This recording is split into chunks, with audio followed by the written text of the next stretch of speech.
अस्सलामुअलैकुम viewer, welcome to my channel. आप देख रहे हैं ड्रामा सीरियल मायरी। मायरी का आने वाले एपिसोड में देखेंगे फ़ाकर बहुत खुश होता है। जब वो घर आता है तो वो एनी को कहता है एनी आज बहुत बड़ी खुशखबरी है, लेकिन एनी वहाँ से बैठकर रो रही होती है।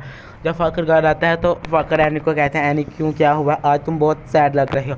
एनी उसे कहता है कि जो कुछ हुआ सिर्फ बिल्कुल तुम्हारी वजह से हुआ है। आज तुम्हें पता भी है मेरे साथ कितना बुरा हुआ है।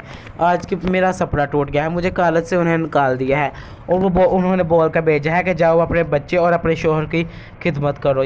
ये बात सुनकर फ़ाकर एनी को कहते हैं एनी ये तुम क्या बकवास कर रहे हो, कॉलेज वालों की इतनी हिम्मत कि तुम्हें कॉलेज से निकाल दिया। तो एनी फ़ाकर कहते हैं कॉलेज मेरे बाप का या तुम्हारे बाप का नहीं था, जो जब जब चाहे मैं जाऊँ, जब चाहे ना जाऊँ। और उसे कहते हैं जो कुछ हुआ अब बिल्कुल तुम्हारी वजह से हुआ है, क्योंकि जब मैं कॉलेज जाने की कोशिश करती हूँ तुम्हारी वजह से रोक दी जाती हूँ।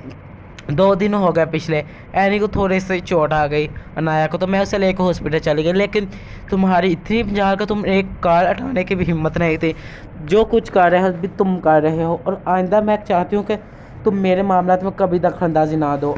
और हाँ, अगर आज की बात तुमने मुझसे बात तक नहीं कही नहीं, और मैंने अपने वाले से बात कर ली है, और मैं चाहती हूँ कि तुम मुझे जल्द से जल्द तलाक दे दो और बेटी तुम्हारे पास रहेगी। लेकिन फ़ाकर कहता है क्यों, ऐसा क्या हुआ है, मैं तुमसे तलाक कभी नहीं दूंगा और जब तक हमारी बेटी बड़ी नहीं हो जाती। एनी उससे कहते हैं अगर मैं अपनी बेटी रखूँगी तो वो तब तक मैं रखूँगी जब तक तुम उसके तमाम अखराजात तुम पूरे करोगे। लेकिन फ़ाकर कहता है मैं उसके कोई अखराजात पूरा नहीं कर सकता, वो तुम्हारी बेटी और मेरी भी बेटी है, और इसलिए मैं चाहता हूँ कि हम दोनों उसकी परवरिश करें। और यानी फ़ाकर कहते हैं मैं चाहता हूँ कि तुम मुझे 10 लाख रुपये दे दो जो मेरा हक महर था। ये देखकर फ़ाकर को एनी पर बहुत गुस्सा आता है और वो कहता है एनी तुम क्या बकवास कर रही हो, मैं अब मेरे पास अभी एक अन्ना भी नहीं कि मैं तुम्हें 10 लाख कहाँ से दूंगा। लेकिन एनी फ़ाकर कहता है मुझे इस बात का इल्म नहीं है, मुझे अभी और इसी वक्त पैसे चाहिए और मुझे दो जहाँ से।